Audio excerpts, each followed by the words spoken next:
Өнөөдрийн хичээлээр бид нэр print status гэдэг function бичих болно.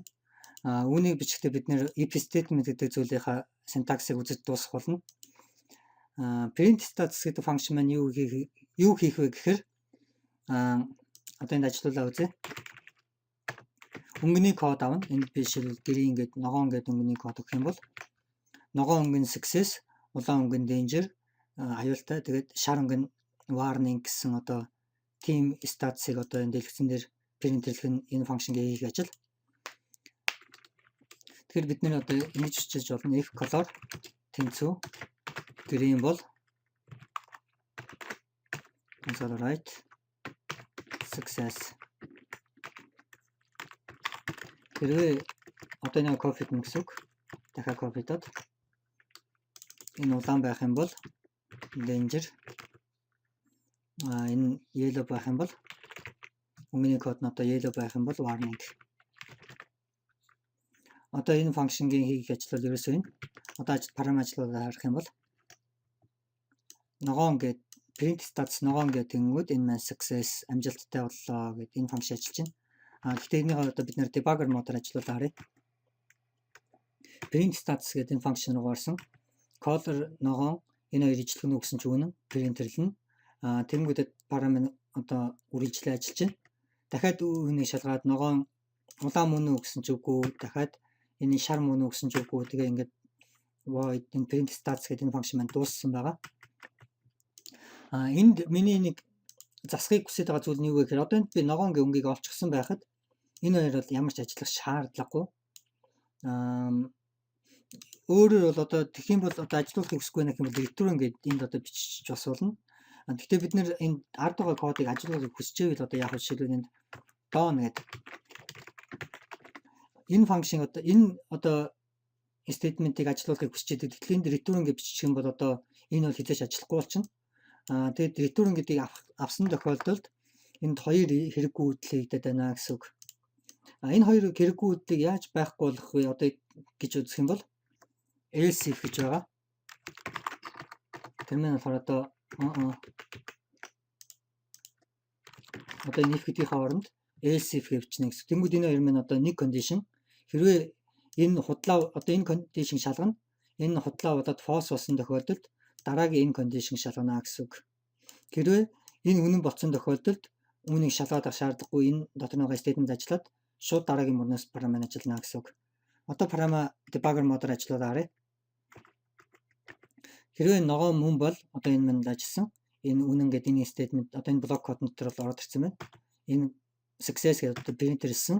Дараа нь үүнийг одоо шалгах шаардлага байхгүй. Шууд дараагийн юу руу орж ийнэ гэсэн үг.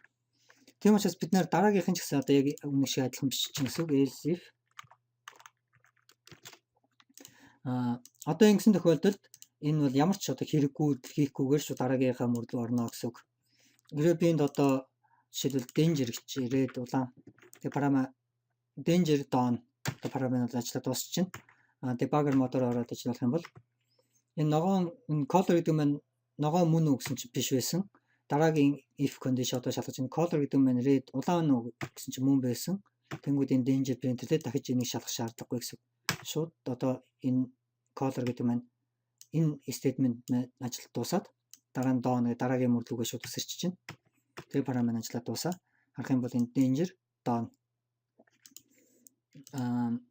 Энэ бол одоо if else if гэдэг одоо ингээд дахиад энэ доор нүгэжлүүлээд else if хичнээн бичиж болно. Ингээд хичнээн бичиж болно. Тэгж явсаар хамгийн сүүлд нь болохоор else гэж байх хэвээр. Else энэ else гэдэг нь болохоор энэ condition шалгаад үгүй байсан, энэ condition шалгаад үгүй байсан, энэ condition шалгаад үгүй байсан. Дээр байгаа одоо if гэдэг нь эхлээд үгүй байсан. Дараагийн else if тэд нар бүгдээр үгүй байсан тохиолдолд хамгийн сүүлд else гэж байна. Энд бол ямар ч condition хэрэггүй. Хэрвээ энэ одоо өнгөний код нь ногоон бол энэ кодыг ажиллана. Хэрвээ улаан бол энэ код ажиллана. Хэрвээ шар бол энэ код ажиллана. Хэрвээ энэ биш энд бүгдээр биш бол энэ else одоо үгүй гэсэн эсвэл одоо юу гэдэг Монгол хэлэнд else юу гэдэг одоо энэ одоо else гэдэг одоо энэ блок код ажиллана гэсэн. Би нэг одоо тайлбарч чадахгүй байна. Гэхдээ энэ одоо ингэж жишээлбэл sorry I don't know what to do color with одоо нэг би single quotation mark тавьсан. Энэ бол string дуусаагүй string гэдэг нь бол энэ double quotation mark 2 гин quotation mark энэ төр байгаа. Тэгээд нэмэх нь color. Тэгээд нэмэх нь дахиад string-ийн дотор single quotation mark тавиад цэг тавиад тэгээд дуусгачих чинь. Одоо бид нэр энэ дулаан гэхийн хооронд жишээлбэл purple ч юм уу өөр одоо өнгөрч үзье. Тэр тохиолдолд яаж вэ гэхээр sorry I don't know what to do color with purple. Purple гэдэг нь одоо энэ хаалтан дотор чигдсэн байна.